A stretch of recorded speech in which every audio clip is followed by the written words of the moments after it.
generational diseases. All right. So, what is generational poverty and what is generational disease? Um, I did a little reading and generational. If we say generational, if you don't take care, you got just one generation. So in this discussion, when you see generational, I also mean transgenerational, passed on from one generation to the other. So I'm going to use that those two keywords interchangeably.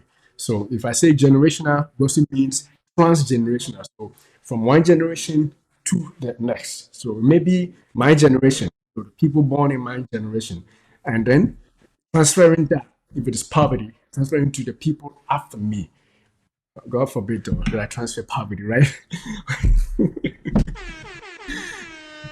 No way, no transfer of poverty by me. All right, so basically that's what we mean. And the same way when we say transgenerational disease or transgenerational disease, we're also referring to the same thing. Diseases of generation that are also sent to the next generation.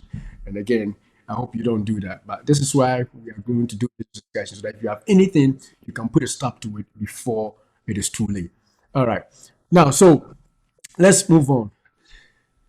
Um, what is poverty?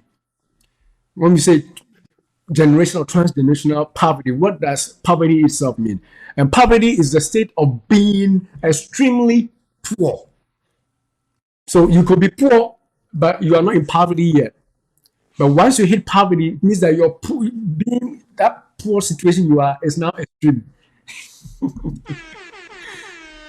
Hey, we got to be careful here. And that is why some people are okay with what they are. They are poor, but they are not in poverty yet. They are not extremely poor. So you can't be poor, but not extreme. Once it is extreme, then we can refer to your situation as poverty. That's what we call abject poverty. Poverty that, if I could use another language, poverty that is like, it has no means of breaking free, right? Poverty that is deep, you know. And this poverty, extreme poverty, or this kind of poverty does not only affect individuals, in fact it has affected some um, it has affected some nations. Some nations are generally very poor because of the way they are. So generational poverty can affect individuals. Extreme poverty is what we are talking about. So you may be poor, right? You can easily get out of being poor, but if you hit poverty, you are in extreme poor situation. How do you know that you are poor? How do you know that you are even poor? You know, uh, most people don't think they are poor, right? But the way I'm going to show you today that if you want to know you are poor, especially by where you live, and then there's something called poverty line. So in every society, maybe every nation, every county, every state, there's a line that can be drawn, and the poverty line is a minimum level of income needed to secure the necessities of life. So in that particular nation, that particular state, may have a line of with a number. That's it. That if you don't make any money above this line, then you are considered poor because you are living below this amount. So that is how you can tell. So where I live in Connecticut, in the US. So in Connecticut, there is a poverty line, and federal poverty line in Connecticut from March 2022 to 2023 is that for a family of one person, if I live alone and I'm working for myself or whatever, I must make more than $13,590. So in this state where I'm broadcasting from, if you live alone, no family, just you, you don't make more than $13,590, you are considered poor because you are living below the poverty line. So that's how you can tell if you are poor or not. So if you are thinking you are rich, go and look at the poverty line in your state or in the nation where you live at. And if you are below, stop calling yourself rich, right? I hope you are not below. I hope you are not below. But if you are below, then you know that hey, you were just talking for talking sake. You don't have any money. In other words, you are not making enough to secure the necessities of life, like clothing, food, shelter, gas, those little things, heating your house so that you don't live in cold. Anything that you need, your TV, just the minimum, the minimum. you can't make that, then you are in poverty line. So for a family of two in Connecticut, for the year 2022, it is 18,310. So if you have a wife or a husband and you have no child, if you make less than $18,310, you are under the poverty line. You are poor. So I just want you to have a perspective of where you are, because if you don't know you are poor, remember our last one of our shows, we said that you have to know whether you have a problem before you can even make a move to leave the problem. If you don't know you have a problem, then there's no solution for you because you don't even know you have a problem. So if you don't know you are poor, then going to talk about how to stop generational poverty won't make any meaning to you. That's why we want to bring this up. So check first to see if you and your wife, or you alone, or you and your family with your kids, whether you are poor or not. And that's how you find out. So, whatever country you are watching me from, just Google the poverty line and see if your income matches up to that, or if it's more than that, or if it's below. Some people are just making it, some people are just a little above. We can do something about that. But at least you got to know where you're coming from. So, poverty in Connecticut, but this year is a family of two, 18,300, and a family of three is $23,000. An approximation 23,000. If you have a wife or you have a husband and you have one child, you must make not less than 23. I'm not saying you are rich if you make more than this, unless you make multiples of this. But if you at least make this, we say that you may be poor, but you're not in poverty. Remember, we defined the difference between poverty and being poor. So you may be poor, but not really in poverty. So that is 23,000 for a family of three, and for a family of four in Connecticut is 27,750. So we can approximate that to 27,800, right? So that is how you find out poverty line is a yardstick for whether or not you are poor. And if you are watching me right now, I want you to just take a quick,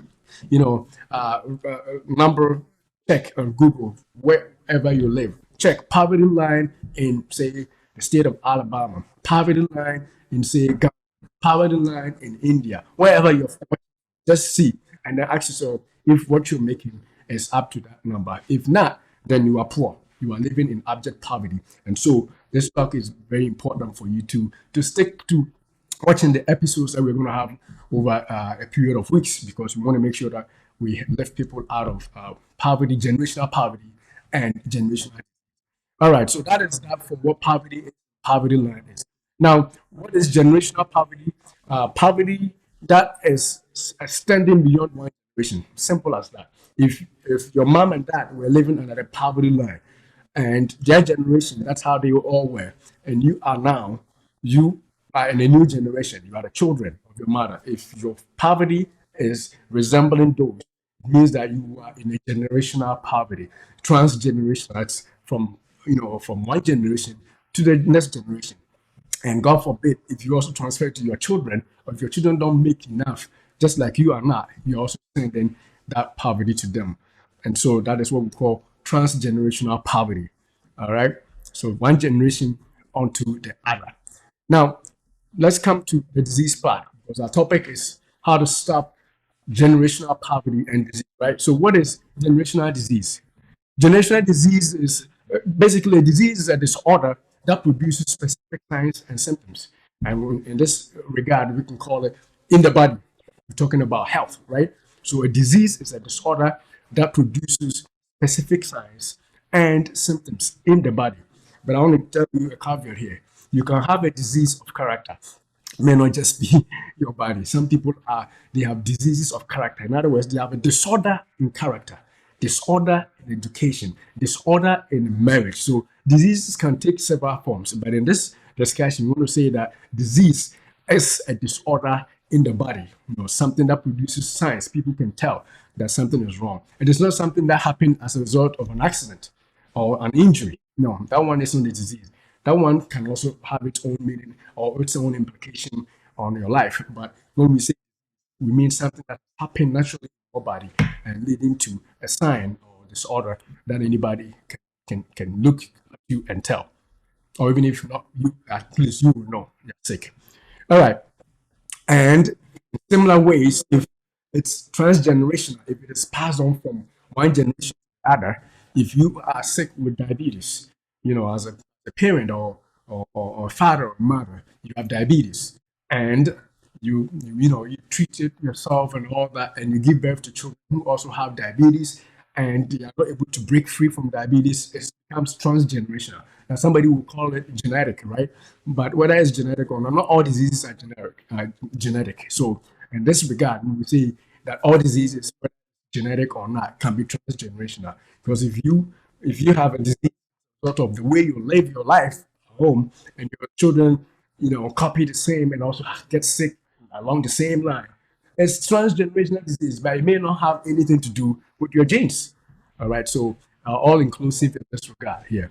So that is transgenerational disease. It's one disease that is passed on from one generation to the next, whether by genes or by choices, I should say. So, how do you know you have a generational disease? Kind of like, how do you know you are poor or you are living in poverty? For diseases as simple as diagnostics. I mean, if you get checked and you are sick, you are sick. It's objective. Your doctor can tell you have this, so that you will know if it is there or not. But as to whether or not it's transgenerational or intergenerational, that you would have to go back and look. Did my mom or dad have this disease? Did my grandmother have that disease? Let's use a disease, a classic example as breast cancer, right? We know it's passed from generations to generations. So if you have diagnostics that tells you that you have breast cancer, you can see if it is from passed on from prior generations. So that becomes transgenerational. And that's what we're going to talk about, how to break free from all those things. That's where we're going to go in our future discussions. But I want to make sure that at least we are on the same page as far as definitions are concerned. And apart from diagnostics, you can also find out um, information. Your mother can tell you, as for our family, the only disease we have is this. That tells you that it's transgenerational or generational disease, right? As for this family, if we had not been depression, or we would be fine. But everybody seems to, at least every generation, there's depression, there's major depression, or there's anxiety, there's schizophrenia, that becomes transgenerational. But then this information may have come as a result of hearsay, as a result of information passed on from your parents or grandparents to you. So that is another way of finding out if there's a transgenerational disease in your family that is affecting you. All right. And then where does uh, generational poverty and disease come from? So that is where we are going to pitch our discussion for today. And then we will come back and continue this. But I just want to, as a little hint, give you a few of these answers right here. Location, where you live, can tell whether or not you're going to be generational poverty and disease. Your belief system, what you believe. Some people believe in certain things, but I'm not going to give this out right now. I'm not going to give out any of this because we're going to hit this on next week. Your genes, and that we already alluded to, by the way, inheriting diseases or hereditary, I should say. And then your choices, which is a big one. Now we're going to talk about how to break free from generational problems in poverty, in money making, as well as in health. But among the things we're going to tackle to deal with them, these are some of them, because these are the places where the causes that lead to generational disease and um, poverty, generational poverty and disease. Your location, where you live at, your belief system, what you believe, your values, your belief and value system, that can make you either poor, it can make generations poor because of what they believe. I don't want to give it away, but at least I'm going to whet your appetite for the next time we meet. Then also genes, what you have inherited. And then lastly, the choices. We'll add more. The choices you make, choices you are making today are going to tell whether or not you're going to pass your generational disease or poverty, financial situation to your children. You will know at the end of this discussion, you will know whether or not you are doing what it takes to break off, stop generational disease and poverty, or if you are saying, I give up, I'm going to push it to my kids, I'm going to push it to the next generation. That will be up to you. And all these things are going to be considered. So, yeah, this is where we're going to end our stream today. But I want you to make sure that you are subscribed if you haven't already subscribed to the channel, because we're going to come again.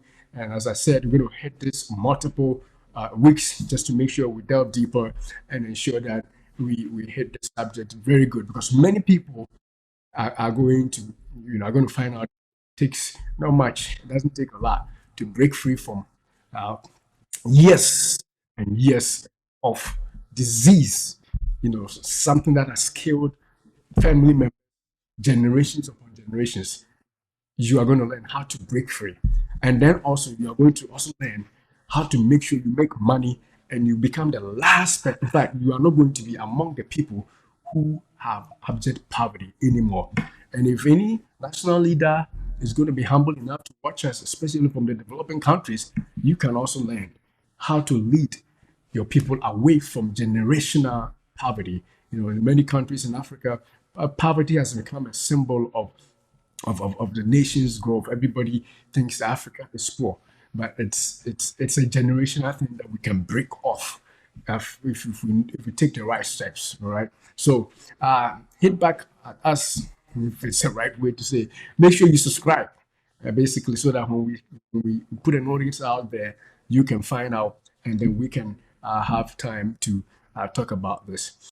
All right. So this is where we end the show today. And I'm happy you joined us and you watched and you liked and you commented. And I want to say that, beloved, I wish above all things that you prosper and be in health, even as your soul prospers. Thanks for watching.